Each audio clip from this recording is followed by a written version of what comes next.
ಆತ ಶ್ವಾನ ಪ್ರೇಮಿ. ತನ್ನ ಬೈಕ್ನಲ್ಲಿ ನಾಯಿಯೊಂದನ್ನು ಕುಳ್ಳಿರಿಸಿಕೊಂಡು ಸಂಚರಿಸ್ತಾ ಇದ್ದ. ಆದರೆ ಅದೇನಾಯ್ತೋ ಗೊತ್ತಿಲ್ಲ, ಇದೀಗ ಆತ್ಮಹತ್ಯೆ ಮಾಡಿಕೊಂಡಿದ್ದಾರೆ.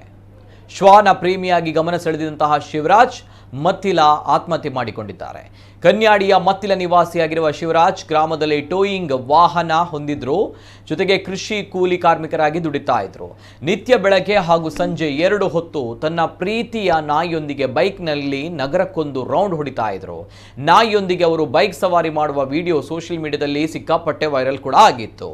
ಇದೀಗ ಶಿವರಾಜ್ ಆತ್ಮಹತ್ಯೆ ಮಾಡಿಕೊಂಡಿದ್ದಾರೆ. ಆತ್ಮಹತ್ಯೆಗೆ ಕಾರಣ ಇನ್ನೂ ತಿಳಿದು ಬಂದಿಲ್ಲ.